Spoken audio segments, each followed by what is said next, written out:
Welcome to episode 14 of Mask of the Slasher. We decided we're going to branch out a little bit into horror from other regions of the world, and this episode is going to be about Asian horror. I think I speak for both of us when I can say we've long had a fascination with Asian horror. Yeah.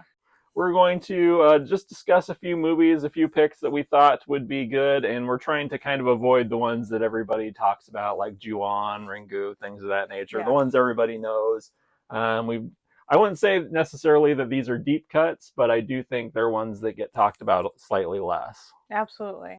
I've noticed a lot in a lot of different groups, people talking about the same movies over and over again. And there's so much more out there. And so I decided to do this week's episode based on Asian horror because this blew my mind when I first watched stuff like this in early 2000s. Because, of course, I knew what everybody else knew. It's a very different view on a lot of things. So we decided we wanted to talk about it because it just broaden your horizon. Right. We're trying to help you with that, and that's why we're not trying to discuss the same movies everybody else is discussing. Yeah. It's just there's just more out there. Right. Absolutely. So the first movie we're going to talk about, and this one is a heavy one, I will forewarn you, is Suicide Club or Suicide Circle. It came out in 2001, and it is from Japan. And as the name mentions, suicide, heads up, Yeah. there is in fact suicide involved in this. So if it's something that's triggering to you, I don't recommend This is watching one to avoid for yeah, sure. absolutely. It's very heavy. We usually when we do these videos, we're going to rewatch a lot of stuff just to make sure everything's fresh in our mind, despite how many times we may have seen it. This was Josh's second time. This was at least my fifth or sixth time watching it because we own it. But it's such a heavy movie that you have to mentally be prepared, or at least we do, because it's a very weighing subject. Right. So this movie, I was introduced to it back in the early 2000s, so it was fairly new when I first saw it. And it really kind of takes the words out of your mouth when you watch it. I think both of us just sat there in silence for a few minutes after. Yeah. Because it's a lot to wrap your brain around. Right. So essentially it's, how do I explain this movie? It's so hard. I would just say that it begins with a mass suicide. Yeah. And there's kind of a mystery surrounding it that unravels as it goes along. There's a cop that's trying to investigate it. Yeah, it's a murder mystery, technically speaking, but with a lot of gore. Yes. And a lot of dark imagery. Yes. And it's based off of, and it has, if you watch it the first time, you still might not even get the message. Right. It takes a couple times to really understand what they're talking about. And it's not just language barrier. It has nothing to do with that. It's just that it's not blatantly stated. This is why this movie was made. Right. But what did you read about it? Well, yeah, I was just kind of researching a little bit because honestly, even, last night was my second time watching it, and I'm still trying to process what I saw. So I just did a little reading about it, a little research, and it was kind of talking about how basically the movie was kind of inspired by the suicide rate in Japan among youth, which is quite significant, evidently. And also just about how kind of, this, when we talk about cultures, other cultures, this is remember that this is always going to be an outsider's view for us, and we're not trying to offend anybody by things we say. We're just kind of going off our research and what we've been able to find out. Please correct us in the comments if, we say something incorrect. Yeah, absolutely.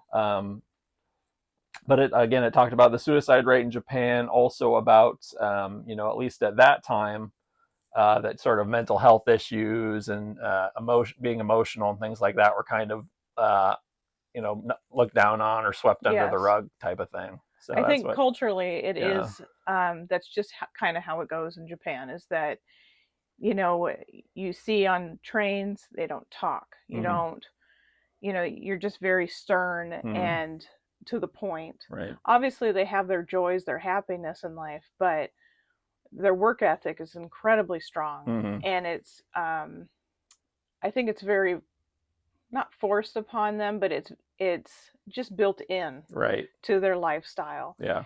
And so this is, this is starting off with that mass suicide at the beginning, but it is teenagers. Mm-hmm. And it's, in my opinion, and when you watch this, you'll see, I don't want to give everything away, but Right. in my opinion, I think that because it's with teenagers, it's right before they become adults. And so this is your last chance Mm-hmm. to figure out who you are. Right.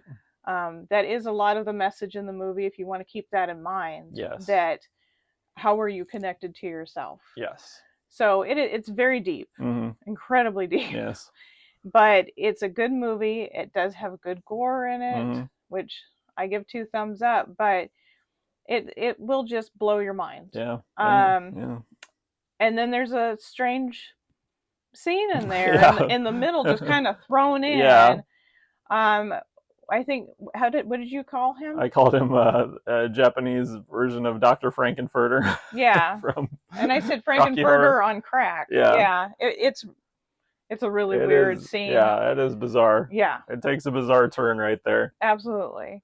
And there is a prequel to this, which happens to be on YouTube.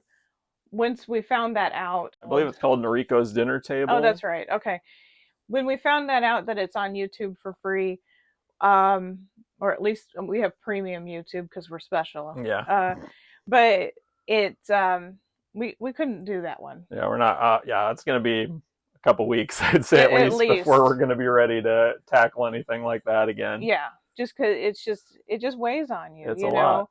Our own family has dealt with suicide, and so having to, witness that again it's not easy. Yes. And it's been so many years since, because I first showed this to you when we first started dating, and that was in 19. No, when was that? 2019, not no, 19. It'd been 2008. Yeah. Yeah. So that was the last time we watched it. Yeah. And it's just because it's such a heavy movie. I mean, I have other ones that I can't watch all the time, like Solo 120 Days of Sodom. Right. Own it. Can't watch it all the time. Exactly. So this kind of falls into this category. Now, part of the discussion with Asian horror that we were talking about the other night is, and why people continue to watch the same types of movies over and over again as opposed to going outside of the box, is because what is readily available to them. Unfortunately, we no longer have vast amounts of video stores and music stores and those kinds of things, to where we can find these kinds of movies just in retail, out in the wild. So you can rent it. I think it's maybe $3.99 to $5.99, somewhere in there, on Apple TV and Amazon Prime. And you can buy it on eBay for $10 to $20, depending. Not on Amazon though. It's $55 on Amazon. I don't know if it's out of print. I never looked that up. It's possible, but you can view it in that way, or maybe you have a friend that has it. Yeah, I would say it's not a blind buy. I would definitely say watch it first before purchasing it. But it's a lot. It is. Yeah, absolutely. Okay. All right. The next movie we're going to talk about is Audition. This came out in 1999. It was directed by the famous, or maybe infamous, Takashi Miike, who is also known for Ichi the Killer, which is, I'd say, fairly well known. Yeah, that was the poster that I put up earlier this week on Instagram. If you're not following us on Instagram, be sure do it. Be sure to because I put fun stuff up there all the time. She does. She does. But anyway, this is another Japanese film, and it centers around a widower. He has a friend that is a movie producer, and basically this friend of his kind of sets up a mock audition for women to audition to be his wife. Yeah. He becomes very enamored with a specific one and begins to pursue her. She takes an interest in him as well. And as he starts to kind of check her references and things of that nature, and his son is helping him and things of that nature, he starts to kind of get the seeds of she's not who she claims to be, but he continues to pursue her anyway. And from there, all hell breaks loose. I will say this is another one that's pretty disturbing, just because of some of the ways in which it depicts violence and torture. I've Um, watched it once. yeah, That's how much I also have only watched Ichi the Killer once because I right, just can't right, handle certain yeah, things. So it is a great movie. it is I excellent. absolutely is an amazing movie, but we all have our limits. Yeah, We're human beings, right. so there's no exception to this one. Yes. I can't watch everything Yeah. again. She does some pretty horrific things to him, and I'll just kind of leave it at that. If you don't like needles, maybe don't watch this one. I think that's what it is. That it's not that I'm a big weenie about needles, Mm-hmm. but when it involves torture and Yeah. needles, it's a little gross. Yeah. And this movie, you can rent it on Apple TV as well. And I think Vudu and Sling and AMC Plus. I can't remember if they're rentals or just streaming. I think AMC Plus, if you already have the service, you can just stream it. Audition is slightly more well known. Mm-hmm. You see more stuff about it online, that kind of thing. But and I think it's because it's Takashi Miike. I think Yeah. it has to do with that. Mm-hmm. And Ichi the Killer was fairly well known as Yeah. well. Yeah. So yeah, be forewarned. Yeah. And that's the other thing is that I'll see people asking in groups, these horror groups, I need something really disturbing, really gory, really graphic. Well, this is it. Yeah. It's a bit of a slow burn, Yes, but once things start happening, oh boy, do they happen. they do. They do. And subtitles do not throw you off in No. any way.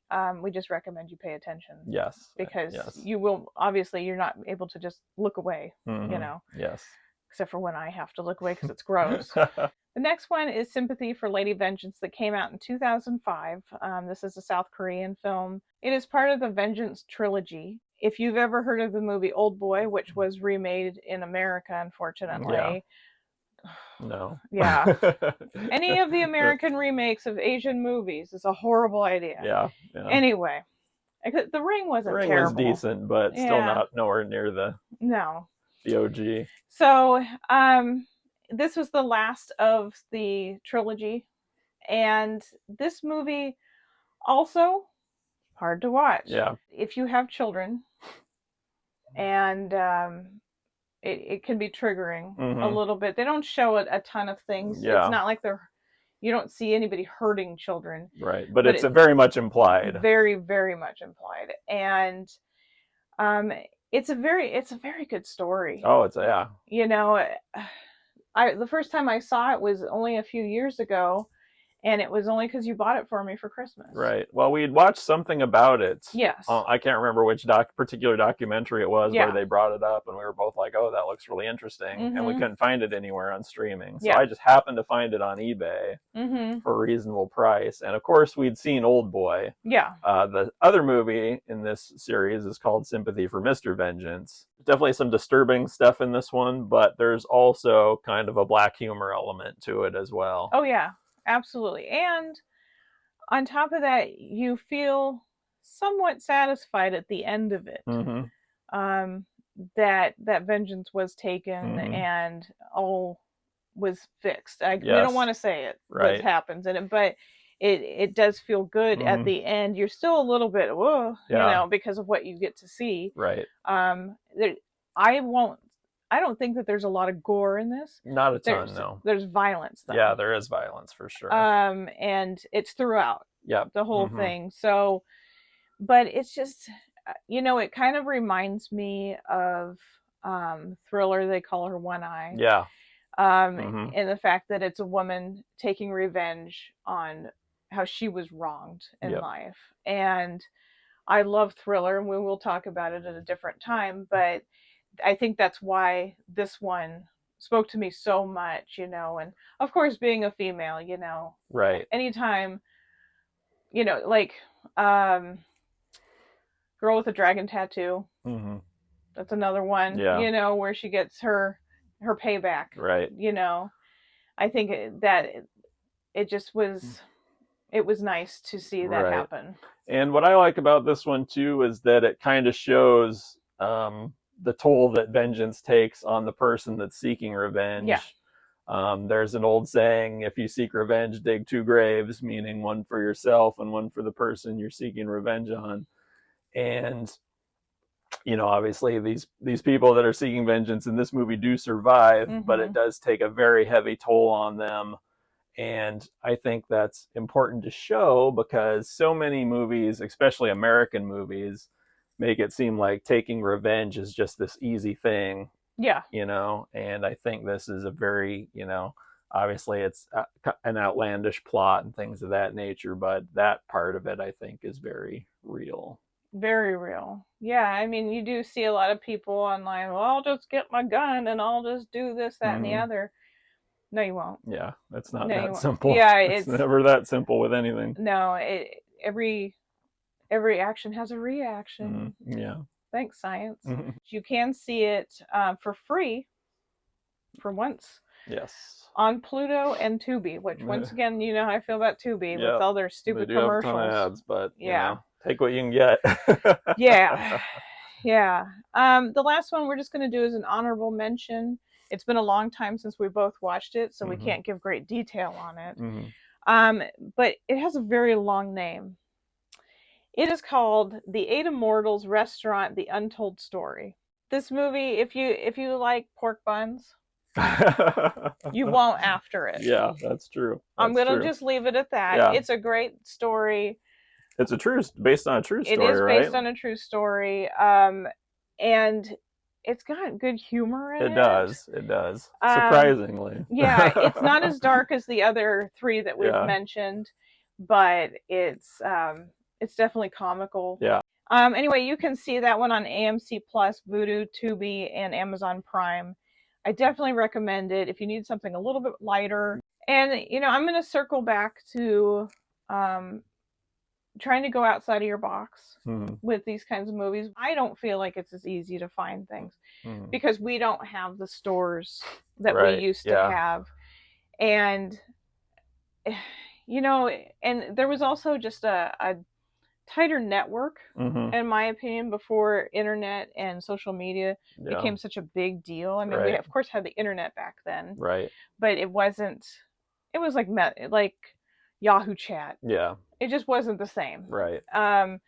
And so you would have a lot of actual friends coming over and watching movies, and you get introduced to stuff. And that's how I got introduced to this. Is that every weekend, we would get together and somebody would bring a new movie, and who knows where they got it from. I don't know at this point, but a lot of video stores still existed then, and you could buy things that were a little bit rare and rent them and that kind of thing. So, and there was even some stores that specialized more so in this. Right.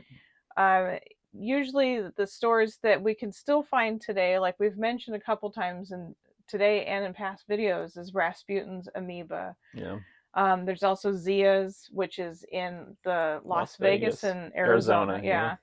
And then, there used to be Dimple in Sacramento. What I recommend is, instead of asking somebody on a group, because you're not always going to get the same answers over and over again, unfortunately, is what I see. But just do a search. Use the Google, as we like to refer to it. And just put in Asian horror. Yeah. And it is a wealth of knowledge that is out there on the Googles and telling you, where to find these things. Yeah. And there's different ways. There's many different ways in. You can search the internet. For me, when I was younger, my way into Asian horror was through anime. Just remember there was a magazine called Comic Scene back in the day. And I think the people that did Starlog also did this magazine. There was this huge article about it, and I was just fascinated by this, that cartoons or animation could be something, beyond what I knew, and it just so happened that the little independent theater, not too long after that, showed Akira. Oh, really? Yeah, and I talked my mom into taking me to see it there. And it just blew my mind because it was kind of science fiction, and it was kind of body horror, and it was all these different things, Yeah. There's definitely various ways in, whether it be through friends or through the internet or, things of that nature. But just, try to grab a hold of what you find out there and just let it snowball. That's what That's what I would do. That's what I did when I was a kid, And anyways. that's what we still do now. I rarely go on recommendations from any Facebook group or anything like that. I really do judge a book by its cover when I go to like a video, well, not a video store, a music store that happens to carry DVDs and Hmm. stuff. Is that, and it's not just me that does this. I When we went to, what was the one in Portland? Oh, Music Millennium. Yeah, Musical Millennium. So their section of foreign and Criterion movies and all that stuff is huge and very well organized. But you still have to sit there and just go through each one and just see, does it trigger anything. Hmm. And that is how I have found movies in the past, is that I've just looked at them as like, this looks cool, Yeah. and bought it, and it was great. Yeah. I've never been disappointed in anything that I have found that way. Yeah. So, you know, of course, recommendations are great. We give them, we're giving them now. Yeah. Um, but we are also thinking outside of the box. Trying to, anyways. And trying to introduce people to that idea. So you can, there's just so much more to see. Don't just watch what's on HBO or Yeah. what you can find right then and there. And maybe even when you're surfing through, like, especially Amazon Prime, they've got some weird stuff in their horror section. And just take a chance. Yeah. Just go for it. I mean, we've taken many chances. Yeah. We have found some great stuff. We found some not so great Yeah. stuff. But unless you try to find that, if you have to put the effort out to find these things. I would say Amazon Prime, and if you can handle the ads, Tubi, have gotten so much. At least maybe it's because I wasn't looking for it until recently, but it seems like recently they've gotten so much, especially Japanese stuff on, and not just horror, but also like all the Ultraman series are on there. Stuff like Kamen Rider, Super Sentai, all these really cool things are on there too, if you're interested in it. So those are the two I would keep an eye on for stuff if you're if you're just strictly going by what's on streaming. Yeah, absolutely. But find those stores out there. They're out there, especially if you're near a bigger town than we are. Yeah. You can definitely find a lot more. Yes. Please support your local record stores and independent video stores and things of that nature, so I can come visit them when I go to your city, because we don't have anything like that here. So, do you guys have recommendations for video stores and that kind of thing? Well, I keep saying video stores because I'm old. Music stores, because that's really where they're at now. Right. Entertainment stores. Yes. Home entertainment. Yeah. I don't know. Anyway, do you have recommendations for places that you go and you find these kinds of movies? Because if you put those in the comments, then other people can find them too. And I think that's what the horror community is. I think that the horror community is very tight. And it's really the only movie genre that has a community that has, aside from science fiction. Right. Yeah, it's not like you see rom-com conventions. No, thank God. Oh my God. That'd be hilarious if there was, though. Do you remember They Got Mail? That was a great one. Tom Hanks, he's a card. Oh man, and give us Asian horror recommendations too, because like I said, we haven't seen everything. We're just throwing out some ones that we have seen and enjoyed, but we know we're just, a lot of these things we talk about, we're just kind of the tip of the iceberg on. Absolutely. And I have one final message. I have to say this. I have noticed a lot of elitist comments in different groups. And like I said, this is a tight community. I think you're better off with recommending something to somebody as opposed to bashing their opinion. Right, exactly. Because it's discouraging to folks who want to try to learn more. Right. And some people that go into these groups, they're very new to horror, and they're just trying to figure it out and see what it is, and they see that it's a good community. Yeah. You wouldn't do it at a convention. Right. You wouldn't walk up to somebody and say, "Oh, you're an idiot for liking something," or "You're an idiot for not liking something." Right. Yeah. So let's just be nice. Well, yeah, to folks. you can tell somebody why you like something without being insulting. Yes. Number one. And number two, if somebody doesn't know something or they're new to the genre, use that opportunity to educate them. Mm-hmm. Tell them about something, tell them about something Yeah. instead of insulting them. This is it. It really is the same in the metal community. Not as much these days Oh as it yeah, because used to I be. was that way. See, he was a dick. I was. And it was worse when there was like message boards and that Mm-hmm. kind of thing, as opposed to I don't see it as much on Facebook. Yeah. So I think people have grown out of it for the most part. Well, you might see it more Yeah. on your videos. Yeah. By the way, he's got a channel too, if you don't Yeah. know. Um, so it's not something that I'm not used to seeing, but like I said, it's discouraging. And if it weren't for friends and other people recommending stuff and a metal community, there is a lot of music I wouldn't know about. Be nice. Yeah. Um, Also, do you have any horror conventions you can recommend? Yes. We're Because in dire need of a horror convention. yeah, the Pacific Northwest, we're not giving out specific areas where we are, Yeah. but the Pacific Northwest is lacking unless Mm, you go all the way up to Seattle. yeah. You really don't find any horror conventions. Elsewhere, we were able to find these conventions, and Hmm. we're just not finding them. Yeah. So, like and Don't forget to subscribe like and subscribe, everybody. It really and helps us out.